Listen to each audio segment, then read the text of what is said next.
परमेश्वर के नाम की महिमा हो। अब सभी को जय मसीह की। दैनिक एक मिशनरी जीवन। एक बार फिर मित्रों, मैं आपका स्वागत करती हूँ एक नई मिशनरी के साथ।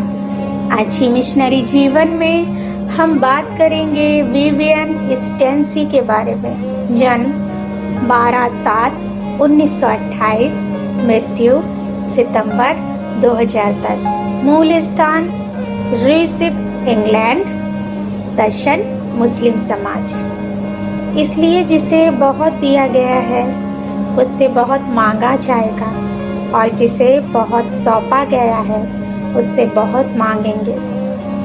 विवियन ने भी सोचा, परमेश्वर ने मुझे नया जीवन, अच्छी शिक्षा और बहुत कुछ दिया है, इसलिए मुझे उन्हें बदले में बहुत कुछ देने की जरूरत है।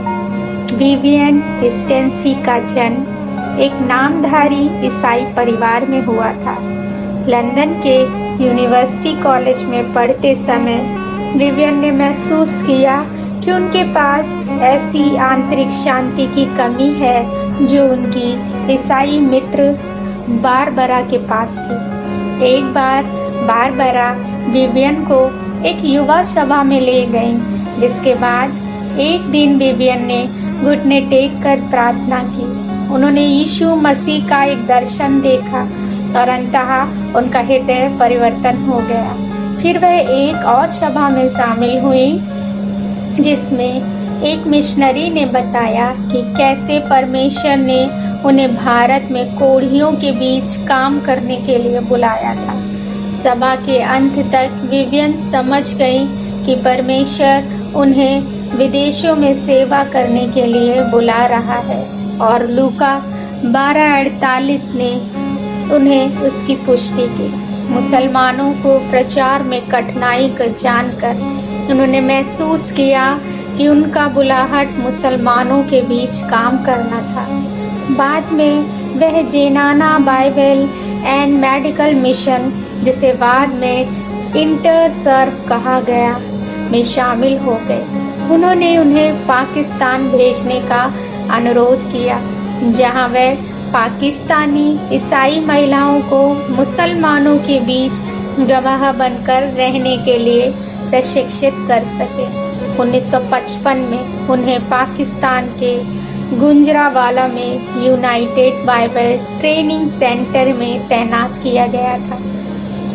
UBTC में वह बड़े पैमाने पर शिक्षण और अन्य कार्यक्रमों में शामिल थे। वह पाकिस्तान में थियोलॉजिकल एजुकेशन बैक एक्सटेंशन सेविकाई के संस्थापक सदस्यों में से एक थी। बाद में वे हर साल छुट्टियों के दौरान खाड़ी देशों का दौरा करने के उन देशों में काम करने वाले पाकिस्तानी ईसाइयों की स्थिति को समझने लगे। उनकी रिपोर्ट और प्रशिक्षण से दूसरों को वहां सेवा करने में मदद मिली। 1975 में इंटरसेवर ने उन्हें पाक अफगान सीमा पर बन्नू में स्थानांतरित कर दिया। उन्होंने मध्य पूर्व और उत्तरी अफ्रीका के लिए इंटरनेशनल फेलोशिप ऑफ इवेंजिकल स्टूडेंट्स के साथ अंशकालीन काम भी किया। उन्होंने बड़े पैमाने पर मुस्लिम, मध्य पूर्व, अफ्रीका और भारत सहित अन्य देशों की यात्रा की और कई अगुवों को मुसलमानों के बीच सेवा करने के लिए प्रशिक्षण दिया। उन्होंने अंग्रेजी और उर्दू में कई किताबें और लेख भी लिखे।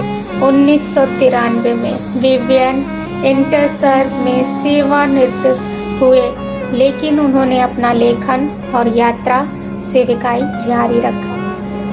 प्रिय, क्या आप अपनी बुलाहट को पहचान लिया है? हे प्रभु, आपने मुझे बहुत कुछ दिया है, उसी नाप के अनुसार आपको लौटाने में मेरी सहायता करें। आमीन। परमपिता परमेश्वर आप सभी को आशीषित करें।